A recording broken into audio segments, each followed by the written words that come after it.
biobanque régionale au sein de l'Institut Pasteur, c'est le centre de ressources biologiques, le Centre national de calcul, le programme de conservation de variétés de manioc, la station de géophysique de Lamto. Il faut dire que la Côte d'Ivoire dispose de laboratoires, d'instituts et de centres de recherche qui ont des besoins énormes, notamment le Centre national de recherche agronomique, le CNRA, dont les activités scientifiques ont permis au pays de maintenir son rang de premier producteur mondial du cacao, loin devant le Ghana. Grâce à la lutte contre les maladies agronomiques, en particulier celle du chou and shoot. Comment la bataille a-t-elle été menée par le CNRA pour lutter contre ces maladies qui rongent nos plantations? La Côte d'Ivoire en marche est au cœur du système et au centre de la recherche et de l'innovation. Bienvenue dans votre magazine d'information sur les actions du gouvernement.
Ces images reflètent l'impact du chou and shoot sur les cacaoyers.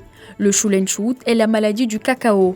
Il a dévasté toutes les plantations du Ghana voisin et lui a même coûté sa place de leader de pays producteur de cacao au profit de la Côte d'Ivoire en 1977. Son mode opératoire, il gonfle les rameaux ou dessèche les cacaoyers comme s'ils étaient brûlés, rougit la nervure des feuilles et rend les cabosses toutes petites et desséchées.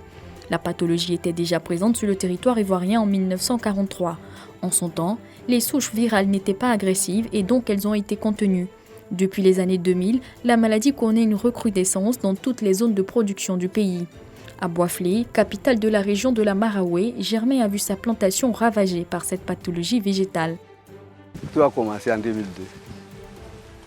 On a eu les arbres décimés. On a pensé que c'est les mérides qui sont en train de dévaster le coin. On a beau traiter, ça persistait. Et là, en 2003, c'était la catastrophe. Le champ, j'ai gagné 1,5 tonne pour une récolte. Mais en 2003, la production annuelle, la grande production, je n'ai eu que 41 kilos. Seulement 41 kilos. Aujourd'hui, grâce aux études diligentées par le centre, Germain peut regarder avec admiration sa plantation. Je vois des gens qui rentrent dans ma plantation. On a pris connaissance et disent que c'est le CNRA. Ils font des études sur le chou and shoot. Là où il y a le chou and shoot, ils ont des vergers, un nouveau verger qui veulent essayer. Il a dit d'accord. En ce moment, j'avais planté pour moi. Il m'a dit, on n'a qu'à planter pour nous là, à côté de toi, pour toi là. Quand on a planté, pour eux là, ça évolue mieux. Et ils sont venus, ils ont arraché pour moi, ils ont jeté. Mais il faut dire qu'avec ce mariage-là, ce qu'ils ont fait là, je n'ai pas regretté. Aujourd'hui, je sens ça. C'est à cause d'eux, à cause du CNRA et ses alliés, que vraiment aujourd'hui on retrouve un pied de cacao, des pieds de cacao dans le champ. Sinon, c'était la catastrophe. Pour arriver à ces résultats, plusieurs techniques ont été développées par le centre. La serre expérimentale de Boisflé, le recensement des cacaoyers effectés et l'évaluation du matériel végétal. Vous avez d'abord la création des variétés qui tolèrent la maladie. Et pourtant, qui sont dans des foyers d'infection de la maladie. Donc ces hybrides, c'est vraiment un acquis important pour la recherche agronomique, un résultat important. Ensuite, en termes de méthodes de lutte, vous avez certaines méthodes dites agronomiques, voilà, ou des méthodes dites intégrées pour prendre en compte n'est-ce pas, les aspects agronomiques, entomologiques, phytopathologiques. Entre autres méthodes justement agronomiques, vous avez la plantation de barrières, de plantes barrières autour des cacaoyères. Et ces plantes barrières sont connues aujourd'hui. Il s'agit de plantes qui sont des plantes non hôtes du virus du shoal and shoot. Ça veut dire les cochenilles qui sont les vecteurs du virus peuvent arriver sur ces plantes, mais arriver sur ces plantes-là, eh bien, leur mouvement est ralenti ou bloqué. Elles ne peuvent pas justement traverser ces barrières-là. Entre autres plantes barrières que nous utilisons, vous avez le caféier, vous avez le palmier, vous avez le teck, pour ne citer que ceux-là. En plus du shoal and shoot, d'autres maladies menacent la culture du cacao, notamment la pourriture brune des cabosses et le Phystophthora mediacaria. Pour lutter contre les pathologies végétales et préserver sa première place, la Côte d'Ivoire s'est dotée d'une station de recherche spécialisée dans l'étude du cacao, située à 17 km de Divo. Ici, outre la lutte contre les maladies du cacao, tout est mis en œuvre par les chercheurs pour améliorer la qualité des variétés de cacao pour une meilleure production.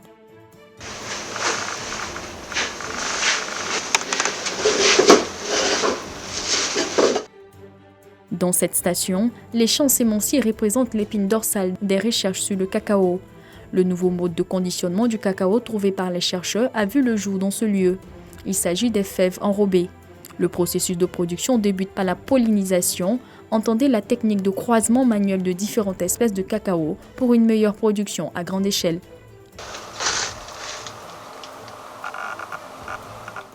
Une fois mûrs, après 5 mois, les cabosses sont transférées sur la plateforme. Les cabosses sont par la suite cassées et les fèves sont récupérées suivies de l'enlèvement, du mucilage, le lavage, l'enrôlement et l'enrobage. Les fèves enrobées sont placées dans des contenants estampillés du logo du CNRA. Ces 2 paquets de 750 fèves représentent 5 kg. Ils sont mis à la disposition des producteurs pour cultiver les pépinières. 5 kg correspondent à une plantation d'1 hectare. Pour la superficie, il fallait autrefois un conditionnement d'un sac de 25 kg. Alors, lorsque les fèves sont enrobées, la particularité c'est que d'abord, vous pouvez les conserver sur 10 jours. Et la qualité de ces fèves, en termes de taux de germination, est maintenue. 10 jours après, vous les semez, vous avez 95% de germination. Ce qui n'est pas possible de faire avec les cabosses. Avec les cabosses, vous avez 3 jours, voire 4 jours maximum pour les semer et avoir un taux de germination. Au-delà de ces 4 jours, le taux de germination diminue. Un premier avantage donc des fèves enrobées. Deuxième avantage de ces fèves enrobées, justement, c'est le taux de germination qui est de 95% malgré les 10 jours d'attente. La recherche a permis de donner naissance à plusieurs variétés de cacao, le cacao Mercedes notamment. Il a un rendement de 2,5 tonnes à 3 tonnes à l'hectare avec une résistance aux maladies végétales. Cette méthodologie de travail suscite intérêt, engouement et attention. Plusieurs pays européens envoient leurs étudiants apprendre auprès du leader mondial.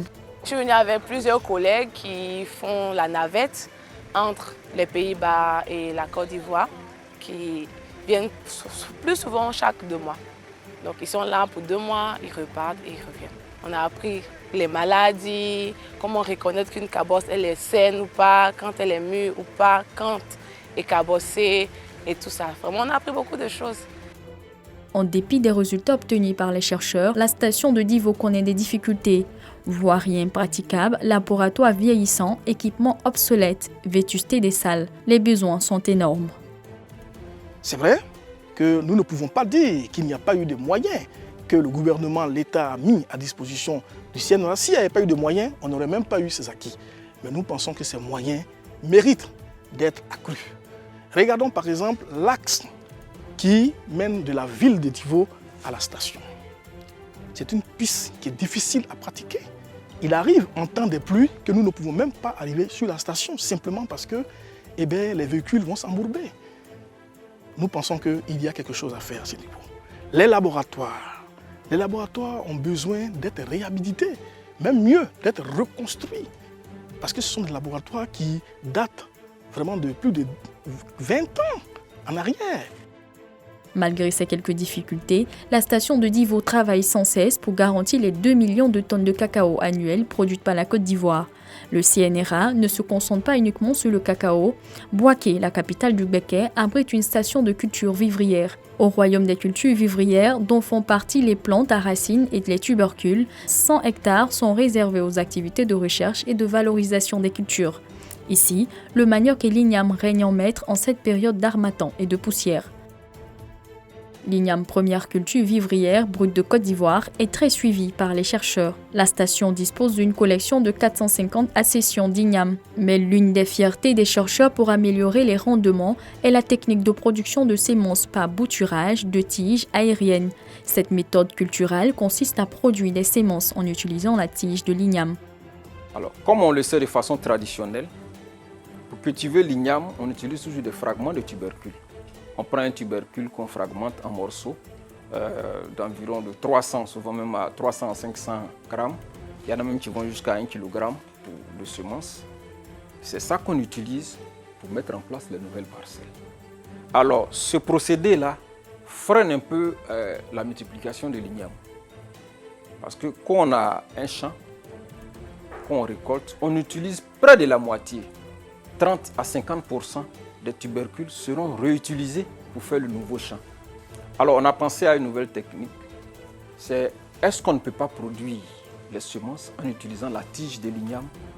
C'est-à-dire quand l'igname pousse sa tige qui grimpe là, est-ce qu'on ne peut pas l'utiliser pour produire des semences? Du coup, on diminue la pression sur les tubercules produits qui ne vont servir qu'à la consommation et à la vente, et les autres vont servir seulement aux semences. Et tenez-vous bien, en produisant les semences également, ils gagnent de l'argent parce que les semences se vendent plus cher. Une autre famille d'igname, moins connue, appelée les bulbilles, développée par le CNRA, a une particularité. Elle produit à la fois des tubercules aériens et souterrains.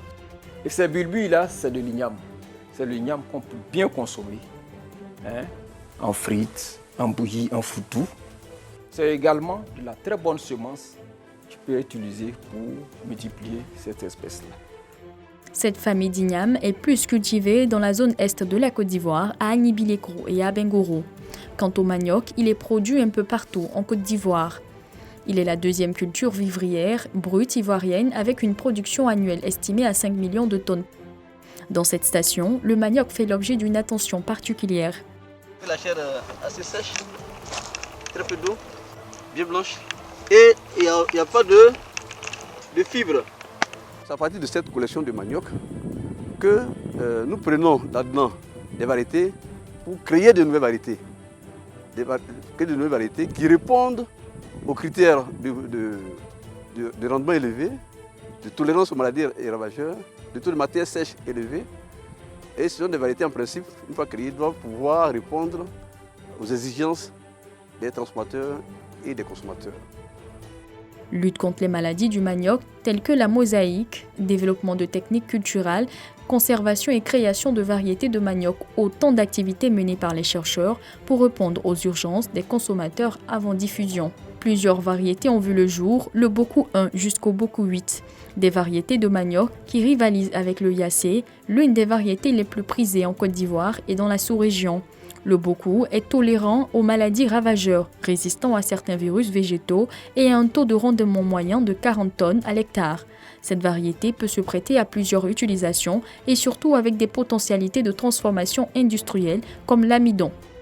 Ce que nous souhaitons, c'est que l'État puisse jouer son rôle régalien pour qu'il crée l'environnement économique vraiment assez satisfaisant en prenant en compte les produits industriels que sont l'amidon et la farine.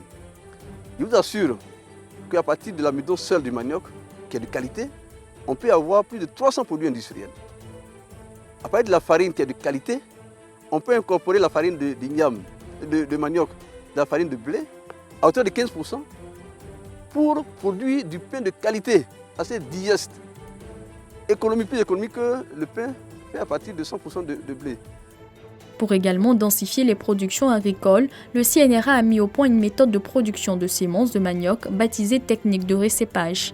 Elle permet de produire des boutures de très bonne qualité en quantité suffisante en un temps bien réduit. Toute cette technique pour garantir la sécurité alimentaire et réussir la transformation du manioc en plusieurs produits dérivés tels que la tchéké, denrée alimentaire la plus prisée de la Côte d'Ivoire. Au marché de Gros de Boaké, la tchéké est produit en abondance.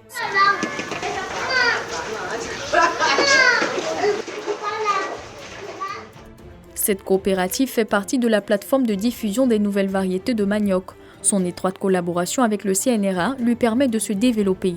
Elle transforme désormais le manioc en plusieurs dérivés, comme la pâte du manioc, l'amidon, le placali et la farine. Il faut voir le rendement du manioc, la matière sèche du manioc. Parce que tout manioc est manioc, mais le rendement n'est pas la même chose, comme les variétés améliorées que nous avons aujourd'hui. Le rendement n'est pas la même chose. Avant, le manioc qu'on avait, le rendement faisait 38%. Mais aujourd'hui, avec le manioc de CNRA, on peut aller jusqu'à 60% de la matière sèche. Au quotidien, la coopérative transforme 5 tonnes de manioc avec un chiffre d'affaires de 28 millions de francs CFA par mois.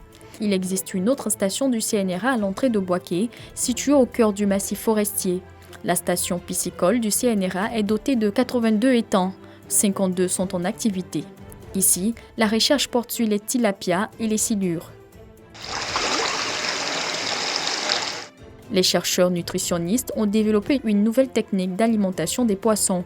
Il s'agit du bloc alimentaire. Il est fabriqué à l'aide des aliments en poudre ordinaire, mis en bloc à l'aide d'une machine ou manuellement. Les avantages sont nombreux. D'abord, l'aliment utilisé d'habitude, c'est l'aliment en poudre qu'on lance à la volée et qui tombe sur les digues. Ce qui tombe dans les étangs, ça descend par gravité et quand ça se mélange à la boue, ce n'est plus utilisé. Les granulés qu'on utilise, c'est bien, mais ça coûte très cher. Le nombre de distributions, quand tu prends la ration du jour, tu passes plusieurs fois pour nourrir les poissons. Ça, c'est des contraintes. Ça empêche le pisciculteur de faire autre chose, non loin de sa ferme. Donc le bloc est venu pour résoudre tous ces problèmes-là. Le bloc, quand on le dépose le matin dans l'étang, il nourrit les poissons toute la journée. La ration du jour, on le met dedans, il nourrit les poissons toute la journée. Il n'y a pas de perte alimentaire, il n'y a pas de temps à perdre. Quand tu viens le matin à 7h, tu peux vaquer à toutes tes occupations. Cette nouvelle trouvaille diffusée augmente les productions de plus de 23% avec un temps rapide de production de poissons qui passe de 7 mois à 6 mois, soit 2 productions en 1 an au lieu de 2 ans sur la base de l'ancienne méthode. Cap, sur la région de Lamé, précisément à la station de recherche sur le palmier à huile, située sur la route d'Alépé. Autre décor, même engagement dans le travail. La station couvre une superficie de 2410 hectares avec de multiples collections de palmiers à huile. La station produit 25 à 30 tonnes par an grâce à ce palmier de 30 mètres appelé l'ancêtre. Il a été introduit en Côte d'Ivoire depuis 1922. Cette espèce à elle seule résume l'histoire du palmier à huile au plan national et international. C'est l'ancêtre de plus de 90% des palmiers au monde. Ça veut dire qu'il a des caractéristiques qui nous intéressent, qui montre que cet arbre-là est bon pour l'avenir de la culture du palmier à huile. Et jusqu'à preuve du contraire, on n'a pas encore trouvé de parents remplaçants. Il faut le maintenir en vie. C'est vrai, nous avons l'enfant, ses enfants, ses descendants qui sont là plus jeunes que lui-même, mais on en préfère garder l'ancêtre en vie pour toujours les besoins de sélection pour l'avenir de la culture du palmier à huile. Dans le processus d'amélioration des variétés, l'ancêtre sert de parent mâle. Il est le plus performant en matière de reproduction. Ces gènes croisés avec d'autres donnent des palmiers résistants aux maladies végétales, accroît la hauteur, augmente la production de régime et la teneur en huile. La station de Lamé a également mis au point des graines germées pour booster les rendements des producteurs. Pour y parvenir, le macro-processus de production de semences est utilisé. Le parcours débute par le processus de fécondation artificielle, c'est-à-dire l'obtention de la pollen au croisement. La seconde étape constitue à préparer les graines et la dernière étape se termine par le processus de germination des graines. Le processus dure 12 mois. Nous donnons les semences aux agro-industriels et aux producteurs sous 3 formes. Soit les graines germées, soit les plantus, ce sont des plants de 4 à 5 feuilles. Les plants, c'est prêt à être planté. Et en plus, nous avons l'expertise. Nous appuyons les paysans par des formations et des conseils agricoles. La station de Lamé vulgarise 2 types de variétés, celle dite tolérante à la filariose et la variété classique. À l'image de la station de Lamé, toutes les stations du Centre national de recherche agronomique ont 2 missions essentielles, une mission de recherche et une mission de valorisation des résultats de la recherche pour mettre à la disposition du monde paysan et des industriels des variétés compétitives. À la direction générale, site qui abrite les laboratoires de biosécurité, d'unités génétiques moléculaires et de conservation de variétés, le silence est total. Les laborantins et chercheurs manipulent les différentes espèces végétales avec dextérité et élégance. Ici au laboratoire, nous regardons les gènes pour voir les différences, pour voir les gènes d'intérêt et pour voir ce qu'on peut exploiter. Alors, si vous prenez l'exemple des maladies virales comme le Scholen-Schutz, nous faisons la détection précoce. Après la détection, nous intervenons aussi sur l'amélioration de la résistance, c'est-à-dire le développement des variétés résistantes.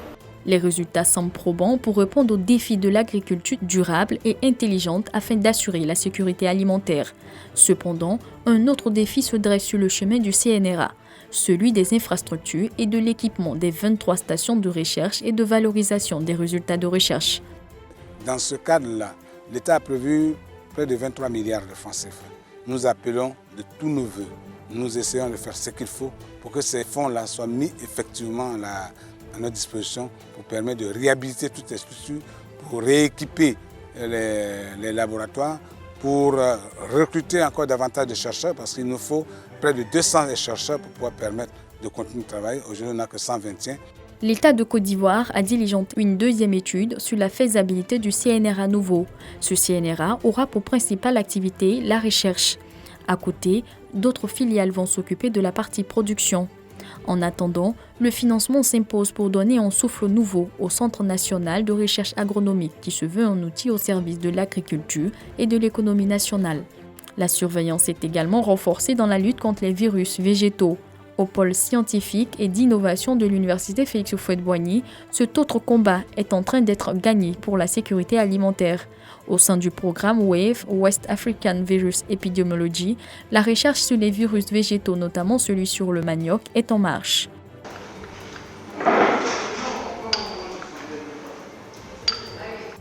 Pour la phase 2, ce programme régional est exécuté dans 10 pays, entre autres le Congo, la Côte d'Ivoire, le Bénin, et enregistre plusieurs résultats dans la lutte contre les maladies virales du manioc. Nous avons aussi travaillé sur la création de nouvelles variétés. Nous avons testé des variétés en Afrique de l'Est et nous avons commencé aussi à utiliser ces variétés dans les programmes de sélection. Il y a une maladie qui s'appelle la strie brune du manioc qui est en train de venir de l'Afrique de l'Est vers l'Afrique de l'Ouest. On sait comment elle se propage, on sait comment elle avance. Vraiment, il y a beaucoup de résultats qui ont amené nos bailleurs de fonds et nos gouvernements à pousser pour la phase 2. Ces résultats sont le fruit des efforts consentis par l'État de Côte d'Ivoire et des partenaires financiers dont la Fondation Bill et Melinda Gates, sans oublier le département d'aide internationale de l'Angleterre. Ces partenaires ont injecté 17 millions de dollars, soit 8 milliards 500 millions de francs CFA, pour améliorer la recherche.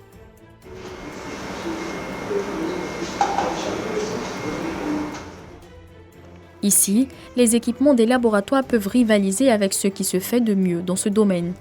En tout cas, tout se passe très bien ici. On a tous les équipements qu'il faut. On n'a pas besoin d'aller à l'extérieur pour travailler. Au laboratoire in vitro, 26 variétés de manioc les plus prisées sont assainies, soignées et conservées pour faire face à d'éventuelles pertes en cas d'épidémie végétale. Mais au-delà du manioc, nous étendons nos champs d'action à d'autres cultures, à d'autres plantes à racines et tubercules. Et actuellement, nous avons introduit 16 variétés de patates douces qui sont appréciées dans la sous-région. Voilà. Et nous sommes donc en phase de production. Nous avons les premiers pieds. Et si vous revenez ici dans 3 mois, vous allez avoir des centaines, voire des milliers de pieds de patates douces in vitro. Sur les parcelles expérimentales, des visites se font régulièrement pour l'identification des pathologies qui menacent les plantes à racines et tubercules. Lorsque nous faisons nos surveillances au niveau des maladies virales, nous faisons l'évaluation sanitaire de toute la parcelle.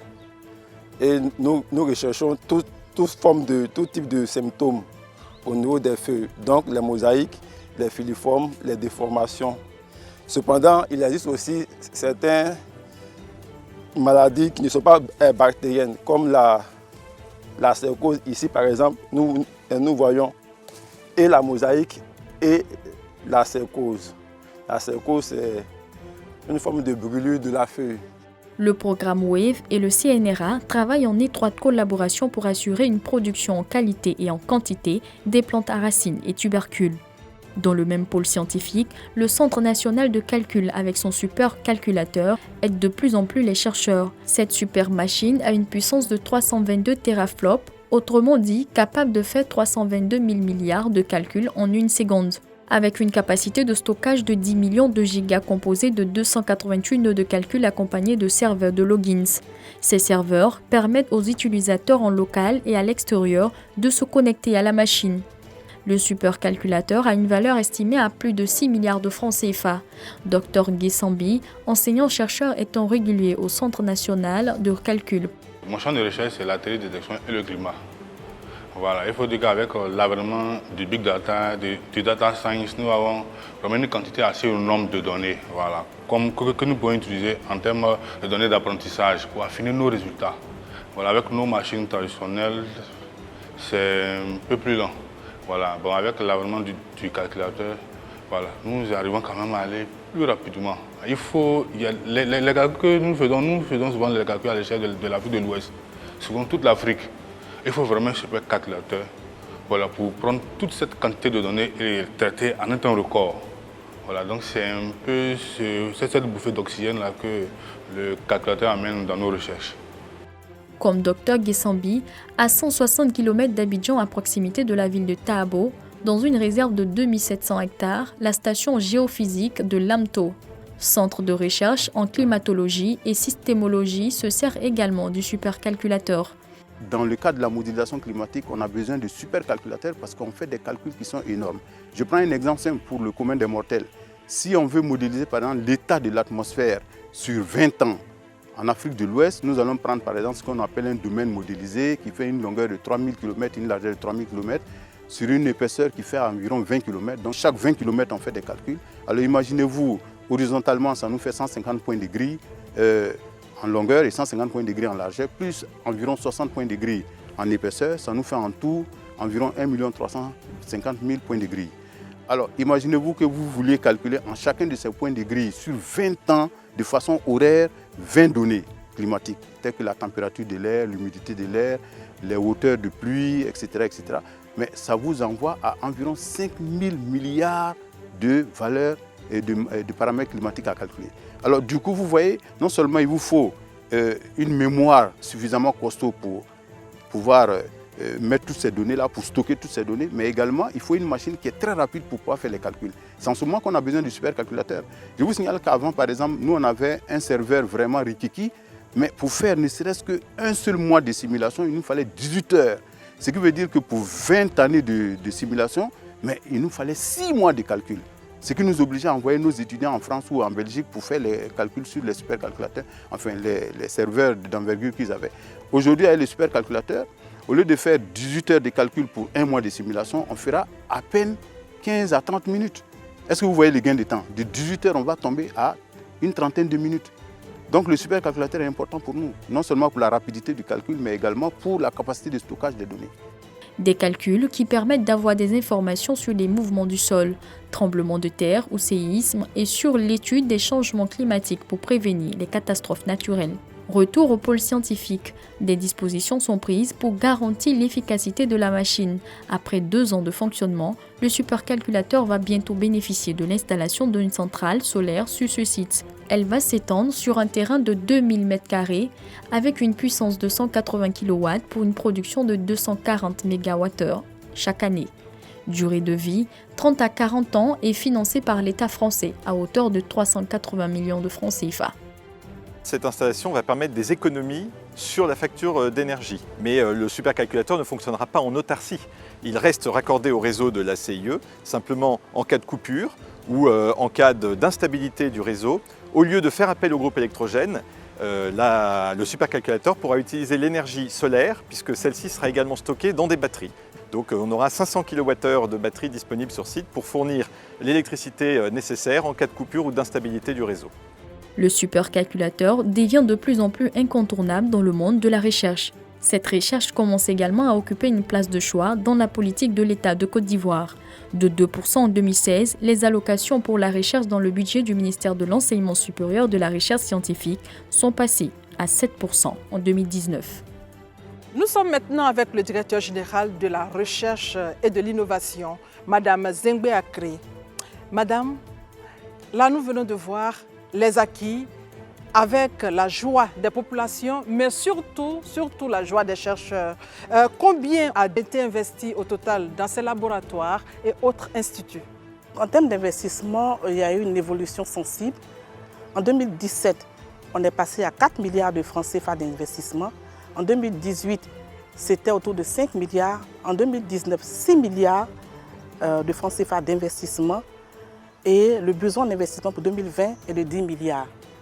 Mais je puis vous dire qu'en marge, il y a eu des investissements énormes, notamment sur le Centre national de calcul. L'État s'attend aujourd'hui à 10 milliards de francs CFA pour atteindre ses objectifs, mais l'autre constat, Madame Zengbe, concerne plutôt la faiblesse du financement en dessous de 0,5% du PIB. Le chef d'État, à un sommet de l'Union africaine, ont pris l'engagement de consacrer 1% de leur PIB, donc de leur produit intérieur brut, à la recherche. Donc comme je disais, certains pays s'engagent selon leurs possibilités. En Côte d'Ivoire, les statistiques nous disent qu'en 2018, on était à 0,35% d'investissement, sinon de financement accordé à la recherche par rapport au PIB. En 2019, on est passé à 0,4%, près de 0,5%. C'est vrai qu'on est loin du PIB, c'est vrai. Mais en même temps, je voudrais qu'il est bon aussi d'appréhender cette analyse en termes de volume. Quelle est la masse d'argent que l'État a pu mobiliser pour justement booster la recherche en Côte d'Ivoire. C'est ainsi que vous avez certainement dû visiter les centres de recherche qui vous ont dit un peu l'effort qui a été consenti pour qu'ils puissent acquérir du matériel scientifique de pointe. Merci, professeur Akré Zengbe, pour cet entretien qui vient nous éclairer sur les investissements et les projets en cours dans le domaine de la recherche et de l'innovation. Merci à vous d'être venu. C'est la fin de cet entretien. Merci à vous tous de nous avoir suivis. Merci de votre fidélité.